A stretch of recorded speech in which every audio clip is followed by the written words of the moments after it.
نحمده ونصلي ونسلم على رسوله الكريم أما بعد فأعوذ بالله من الشيطان الرجيم بسم الله الرحمن الرحيم ربي اشرح لي صدري ويسر لي أمري واحلل عقدة من لساني يفقهوا قولي إن الله وملائكته يصلون على النبي يا أيها الذين آمنوا صلوا عليه وسلموا تسليما صدق اللہ العظیم و صدق رسولہ النبی الکریم الصلاۃ والسلام علیک یا سیدی یا رسول اللہ وعلی آلک و اصحابک یا سیدی یا حبیب اللہ۔ السلام علیکم ورحمۃ اللہ وبرکاتہ۔ امید کرتی ہوں آپ سب خیر و عافیت سے ہوں گے۔ اللہ رب العزت آپ سب پر کرور ہر رحمت اور برکتوں کا نزول فرمائے۔ بے شک تمام تر تعریفات اللہ رب العزت کے لیے ہیں جو تمام کائنات کا خالق و مالک ہے اور ہر انسان کو، ہر جاندار کو رزق پہنچانے والا ہے۔ اللہ رب العزت شکر کرنے کی توفیق عطا فرمائے، آمین۔ محترم ناظرین، آج ہم رزق کے ادب کے متعلق احادیث پڑھیں گے۔ ہم نے کھانا کھانے کا مسنون طریقہ اور مسنون دعائیں پڑھی ہیں، لیکن روٹی کا ادب بھی بہت ضروری ہے۔ ابن ماجہ نے ام المؤمنین حضرت عائشہ رضی اللہ تعالی عنہا سے روایت کی کہ نبی کریم صلی اللہ علیہ وآلہ وسلم مکان میں تشریف لائے تو روٹی کا ایک ٹکڑا پڑا ہوا دیکھا، اس کو لے کر صاف کیا اور پھر اسے کھا لیا اور فرمایا، عائشہ اچھی چیز کا احترام کرو کہ یہ چیز یعنی روٹی جب کسی قوم سے باغی ہے تو لوٹ کر نہیں آئی، یعنی اگر ناشکری کی وجہ سے کسی قوم سے رزق چلا جاتا ہے تو پھر کبھی واپس نہیں آتا، اس لیے روٹی کا ادب بہت ضروری ہے۔ اسی طرح ایک اور حدیث مبارکہ ہے کہ نبی کریم صلی اللہ علیہ وآلہ وسلم نے فرمایا کہ روٹی کا احترام کرو کہ وہ آسمان اور زمین کی برکات سے ہے۔ جو شخص دسترخوان سے گری ہوئی روٹی کو کھا لے گا اس کی مغفرت ہو جائے گی، سبحان اللہ۔ ہم نے کھانا کھانے سے پہلے کی دعا بھی یاد کی، کھانا کھانے سے بعد کی دعا بھی یاد کی، اور اگر کھانا کھانے سے پہلے ہمیں بسم اللہ پڑھنا بھول گیا ہے تو جب ہمیں یاد آئے گا اس وقت ہم کون سی دعا پڑھیں گے، کون سے کلمات ادا کریں گے، ہم نے وہ بھی یاد کر لیے ہیں۔ آج ہم دودھ پینے کی دعا بھی یاد کرتے ہیں۔ جی ہاں، حدیث میں آتا ہے کہ جب دودھ پئیں تو یہ کہیں، اللہم بارک لنا فیہ وزدنا منہ، اے اللہ عز و جل ہمارے لیے اس میں برکت عطا فرما اور ہمیں مزید عطا فرما۔ کتنی پیاری دعا ہے ماشاءاللہ۔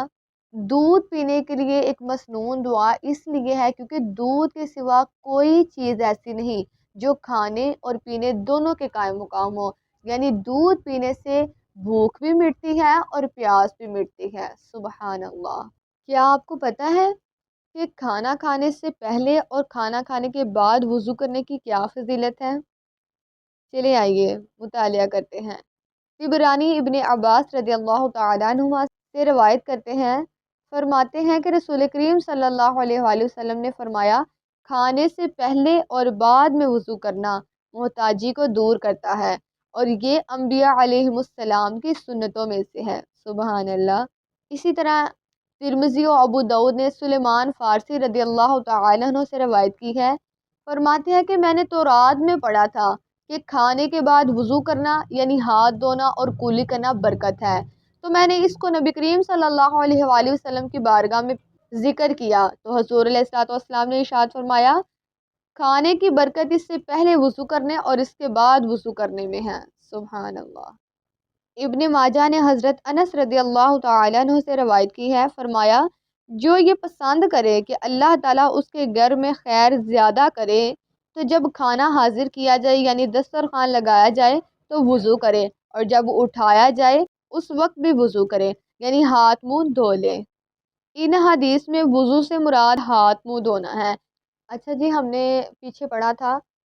کہ کھانا جو ہے وہ جماعت کے ساتھ کھانا چاہیے، یعنی مل کے کھانا چاہیے، الگ الگ کھانا نہیں کھانا چاہیے، مل کے کھانا کھانے سے برکت ہوتی ہے۔ تو آج جب میں مطالعہ کر رہی تھی تو میرے سامنے ایک حدیث مبارکہ آئی تو میں نے سوچا چلیں آج اس کو بیان کر دیتی ہوں۔ جب جماعت کے ساتھ کھانا کھا رہے ہوں تو ہمارا انداز کیا ہونا چاہیے؟ چلیے آئیے حدیث مبارکہ کی روشنی میں مطالعہ کرتے ہیں۔ ابن ماجہ نے عبداللہ بن عمر رضی اللہ تعالی عنہما سے روایت کی کہ رسول کریم صلی اللہ علیہ وآلہ وسلم نے فرمایا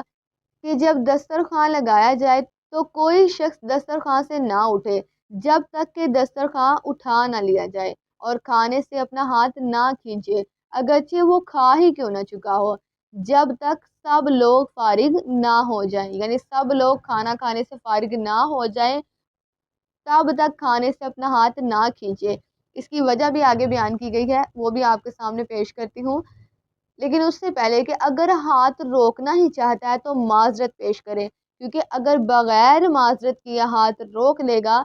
تو اس کے ساتھ دوسرا شخص جو کھانا کھا رہا ہے وہ شرمندہ ہوگا اور وہ بھی اپنا ہاتھ کھینچ لے گا، اور شاید ابھی اس کو اور کھانے کی حاجت ہو۔ اور اسی حدیث کی بنا پر علماء فرماتے ہیں کہ اگر کوئی شخص کم خوراک لیتا ہو تو آہستہ آہستہ اور تھوڑا تھوڑا کر کے کھائے، اور اس کے باوجود بھی اگر جماعت کے ساتھ مل کے نہ کھا سکے تو معذرت کر کے اپنا ہاتھ روک لے تاکہ دوسرے لوگ شرمندہ نہ ہوں۔ جب میں اس طرح کی احادیث مبارکہ کا مطالعہ کرتی ہوں نا تو یقین مانیے کہ ایک الگ ہی سرور ملتا ہے کہ دیکھیں کوئی زندگی کا ایسا معاملہ ہے ہی نہیں جہاں پہ حضور علیہ الصلوۃ والسلام نے ہماری رہنمائی نہ فرمائی ہو۔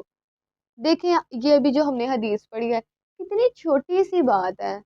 ہمارا شاید اس کی طرف کبھی دھیان بھی نہ گیا ہو، لیکن حضور علیہ الصلوۃ والسلام نے ہمیں اس کی بھی تعلیم دی ہے۔ میں نے پہلے بھی یہ بیان کیا تھا، دوبارہ آپ کے سامنے عرض کرتی ہوں کہ کھانا تو ہم نے کھانا ہی کھانا ہے، اور باقی جو زندگی کے معاملات ہیں، چلنا پھرنا اٹھنا بیٹھنا، یہ سب کچھ ہماری زندگی کے ساتھ ساتھ ہے، روز مرہ کے یہ کام ہے۔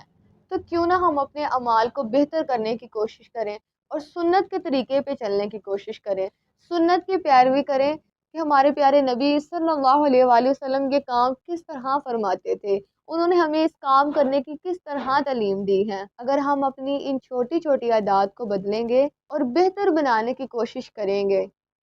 تو انشاءاللہ عز و جل ہم دنیا اور آخرت میں کامیاب ہوں گے، انشاءاللہ عز و جل۔ اللہ رب العزت سے یہی دعا ہے، جو پڑھ رہے ہیں، جو سیکھ رہے ہیں، ہمیں اس پہ عمل کرنے کی بھی توفیق عطا فرمائے۔ وما علینا الا البلاغ المبین۔